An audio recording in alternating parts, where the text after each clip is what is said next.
Hello mga pasyalera! Ngayon na itutour namin kayo sa isang hotel na marirecommend namin dito sa Taipei, Taiwan. Ito ay ang East Dragon Hotel. Pinili namin ito dahil maganda ang location niya. Ito ay katapat lang ng Ximending Walking District. Tara, pasukin natin ang kwarto. Ayan, ito ang ating kwarto. Ito ay ang cozy suite with bathtub at hanggang 4 na tao ang kasya dito. Sa kaliwa, ito, kita nyo meron siyang tatami area na common area na rin kung saan pwedeng kumain at tumambay. At ito naman ang kabuuan ng kwarto. Tingnan natin itong cabinet nila, parang ang tangkad. Merong mga disposable slipper sa ilalim at buksan natin ang loob. Ayan, merong baso, merong electric kettle. Ayan, yung mga libre na naman, alam nyo na. Ayan, meron dito ang kape UCC, social lang brand, at meron ditong tsaa na Alician Oolong Tea. Wow! Meron silang extra unan. Ayan, mga hanger. So, diba sabi sa inyo, napakatangkad ng cabinet na ito. Ito, merong hair dryer. Ayan. At meron ding maliit na ref.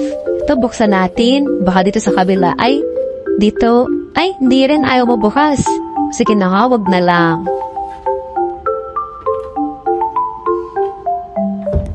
Ito naman ang kanilang, ano ba ang tawag dito, pampaganda area. Ayan, o diba ang tampad din ng salamin? Parang ang tampad talaga ng kwarto na ito. Yan, may mga toothpick, may signage, do not disturb. O, wag daw pang di-disturb. Yan, may key card. Meron ditong remote TV. Ewan ko, bakit nandyan? Ayan, telepono. Para sa ilaw at mga electric socket. Ayan. Ito naman ang kanilang CR. Napakaganda tinis ng lababo. Ayan, maraming tuwalya.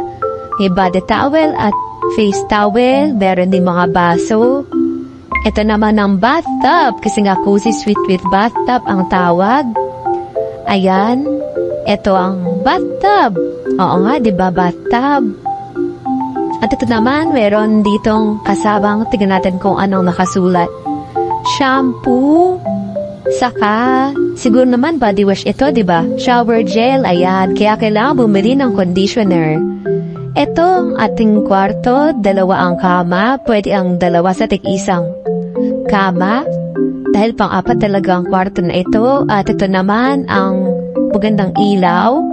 Tingnan natin ang view sa labas. Ayan, kung nakikita nyo ito, ayan na ang Ximending Walking District. Salamat sa pagsama sa amin sa room tour na ito at sana ay makatulong din ito sa inyo. See you in our next vlog!